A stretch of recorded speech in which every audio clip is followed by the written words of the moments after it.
Après avoir obtenu mon diplôme d'une école secondaire locale, j'ai décroché un emploi dans une entreprise locale de transformation alimentaire. Ce n'est pas que je voulais particulièrement travailler dans cette entreprise. De toutes les recommandations d'emploi de mon professeur principal, j'ai postulé pour des entretiens dans des entreprises proches de chez moi. La raison pour laquelle j'ai choisi cette entreprise était simplement parce que c'était la plus facile d'accès après avoir reçu plusieurs offres d'emploi. C'est tout ce qu'il y avait à cela. Bien que je le dise moi-même, je n'étais pas un mauvais élève. Je pense que j'aurais pu facilement aller au lycée. Mais j'ai enfoui mon désir d'aller au lycée quand j'étais en 4e. Je voulais aider ma mère, qui élevait seule 3 garçons, dont moi, dès que possible. Elle disait toujours, ne t'inquiète pas pour l'argent. Cependant, je ne pouvais pas fermer les yeux là-dessus. Je me souviens de l'expression légèrement soulagée sur son visage quand j'ai dit: je trouverai un emploi après avoir obtenu mon diplôme d'une école secondaire. Malgré avoir dit, ne t'inquiète pas. Je pense qu'elle était toujours anxieuse. En voyant son expression, je me suis convaincu. C'était la bonne décision.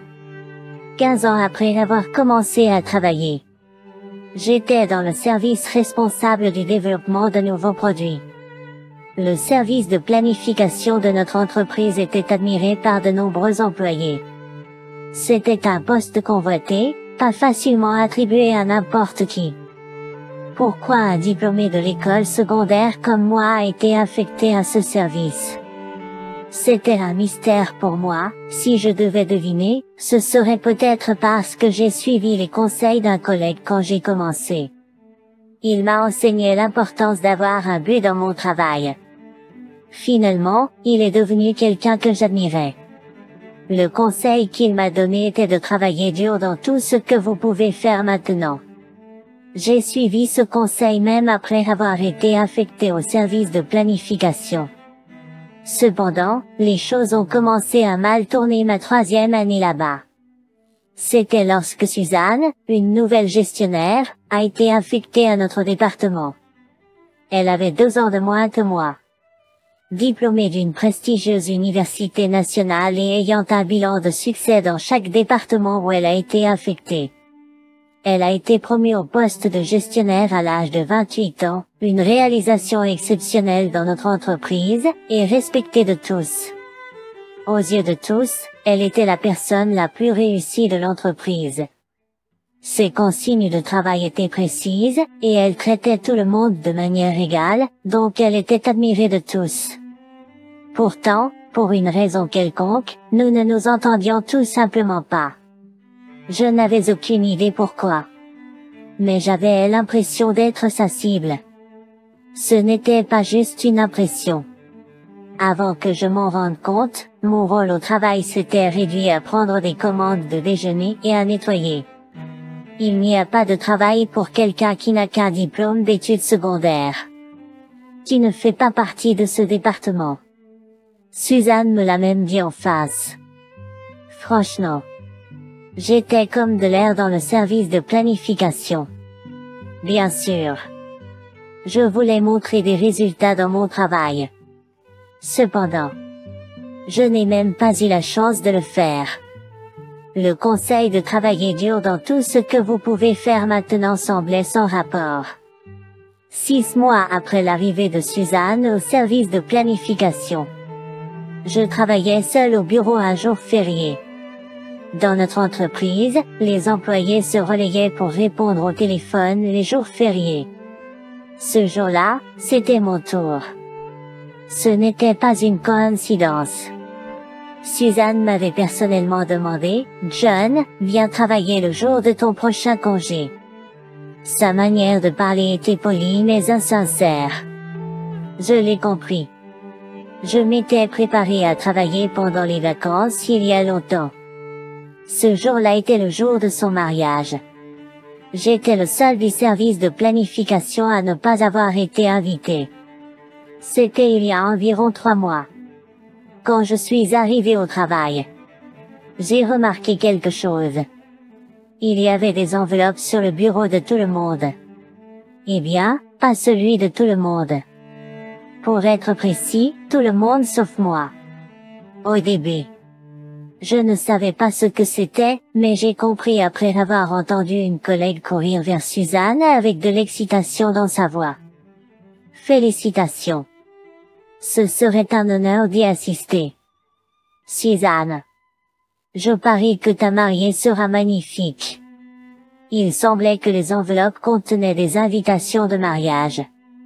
De cette conversation, j'ai appris autre chose. Son conjoint avait une dizaine d'années de plus qu'elle. Savoir que je n'étais pas invitée au mariage ne m'a pas choqué. Suis-je si détestée?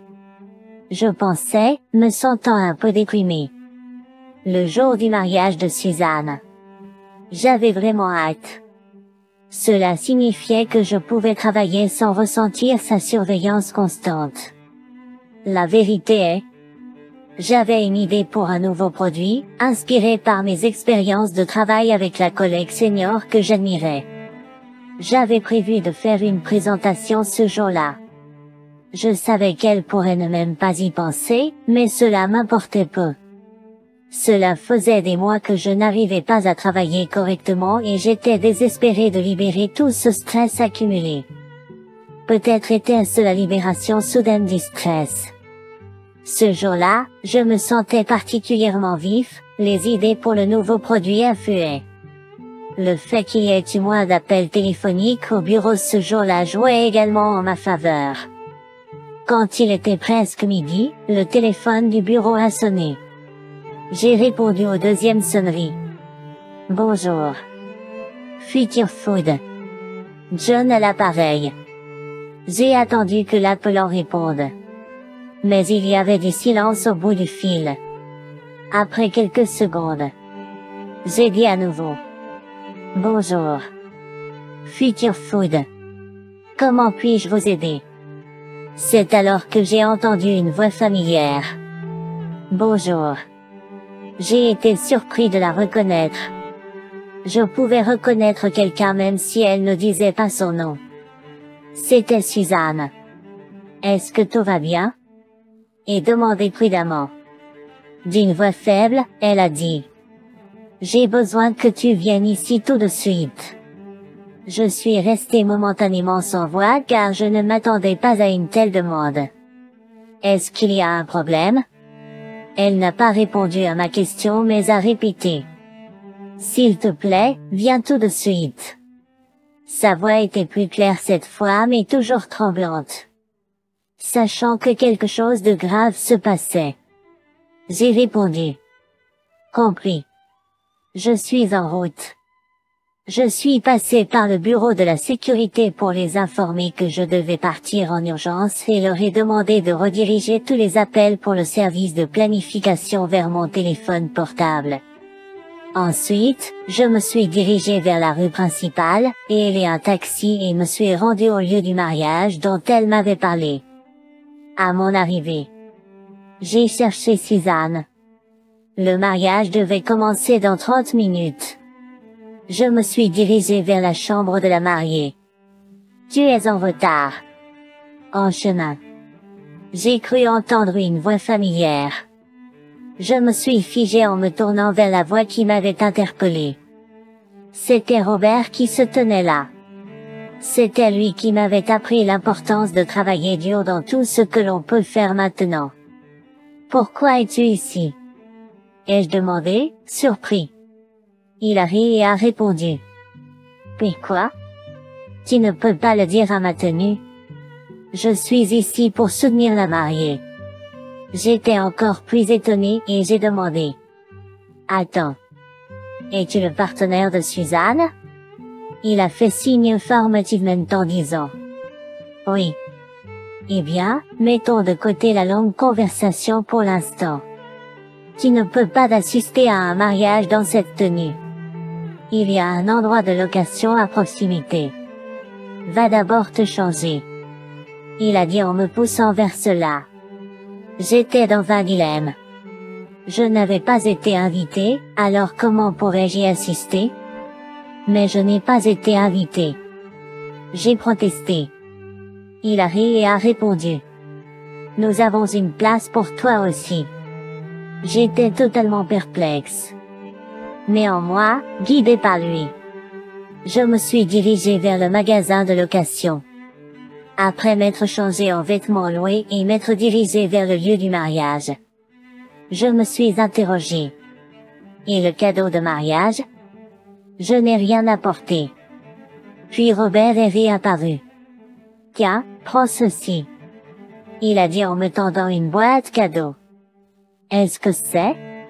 J'ai commencé avec surprise, il a souri malicieusement et a dit. Ne t'inquiète pas, elle est vide. Ses instructions pendant le mariage. Je n'arrêtais pas de me remémorer les moments où j'ai rencontré Robert pour la première fois. Juste après avoir commencé mon travail. On m'avait chargé de déplacer les produits finis vers le congélateur. Le travail monotone rendait difficile pour moi de trouver un sens, et je passais mes journées sans but particulier. Le seul soulagement que j'avais au travail était de parler avec lui, avec qui j'étais devenu ami.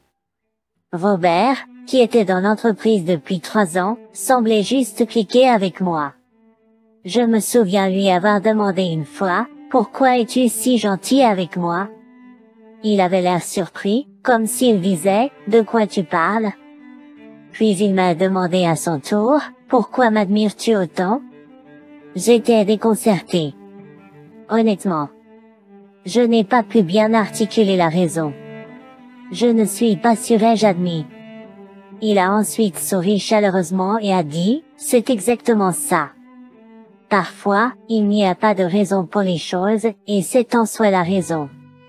Il a ajouté, « Je dis des choses gentilles, n'est-ce pas ?» et a hoché la tête avec satisfaction comme s'il était fier de ses propres mots, mais sa façon d'agir était étrange. Je suis muté au département des ventes en septembre, m'a-t-il dit environ un an après notre rencontre. Son annonce soudaine m'a laissé sans voix. J'ai bafouillé sans réfléchir, « Que suis-je censé faire maintenant que tu me dis ça tout à coup ?» Je savais que ce n'était pas quelque chose qui pouvait être répondu, mais je ne pouvais m'empêcher de demander. Le dernier jour de travail avec lui. Je me sentais abattu dès le matin. Notre pause déjeuner, habituellement remplie de plaisanteries et d'une atmosphère joyeuse, s'est passée sans un mot. Ce n'était pas de sa faute. C'était la mienne de rester silencieux quoi qu'il arrive. À l'approche de la fin de la journée de travail, mon humeur s'est alourdie. Puis la sonnerie annonçant la fin de la journée de travail a retenti. Je n'ai pas arrêté de travailler. Je ne voulais pas que le moment de la séparation avec Robert arrive. John, ici m'a appelé Robert.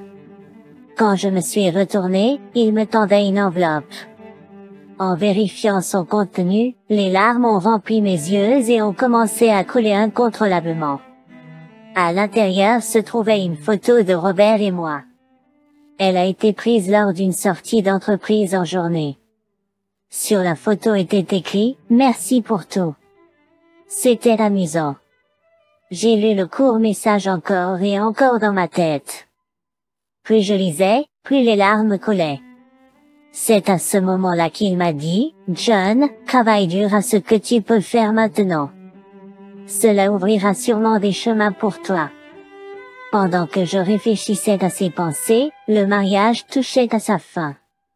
Suzanne, qui reprenait le travail après une longue absence, demanda, « Pouvons-nous nous retrouver dans la salle de conférence ?»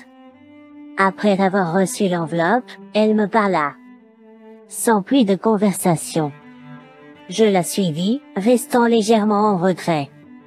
Dès que nous sommes entrés dans la salle de conférence, elle s'écria, « Je suis vraiment désolée pour tout. » J'ai été pris au dépourvu par son soudain éclat. Elle continua, « Ce matin. Robert m'a dit, le début est important. Excuse-toi correctement.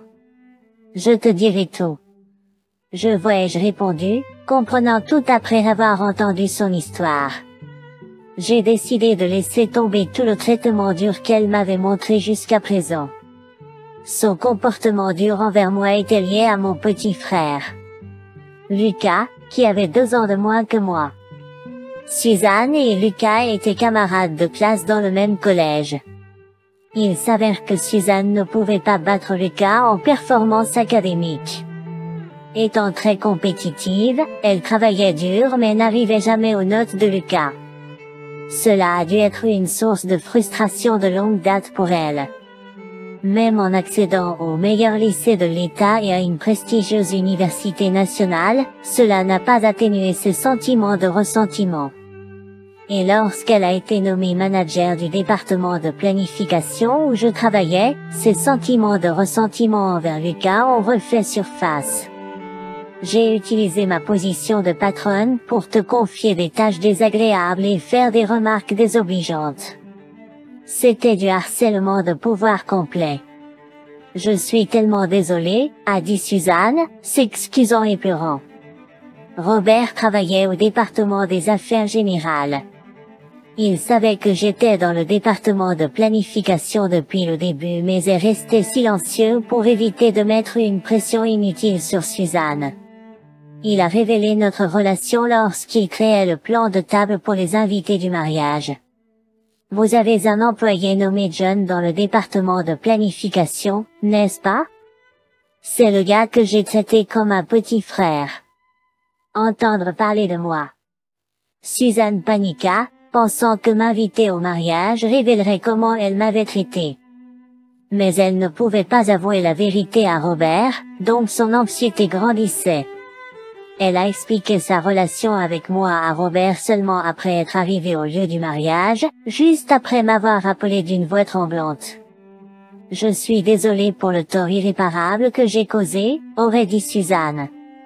À l'écoute de ses excuses, Robert aurait dit, laisse-moi m'en occuper. Mais tu dois assumer tes actes. La tenue de location et la boîte à cadeaux vide pour le cadeau de mariage avaient maintenant du sens. C'est pourquoi Robert était si efficace le jour du mariage. Et maintenant, lors de son premier jour après la lune de miel, Suzanne m'avait appelé dans la salle de conférence pour assumer correctement ses responsabilités. Je ne peux pas exprimer à quel point je suis désolée pour le comportement enfantin qui t'a blessé, a-t-elle dit. John. Je prévois de demander une rétrogradation, a-t-elle dit, et j'ai répondu.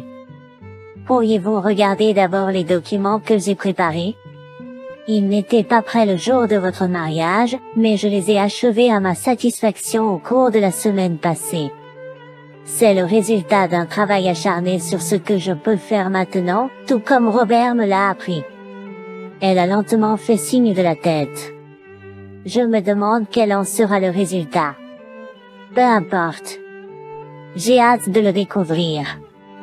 Peu importe le résultat. Je continuerai à faire de mon mieux avec ce que je peux faire maintenant.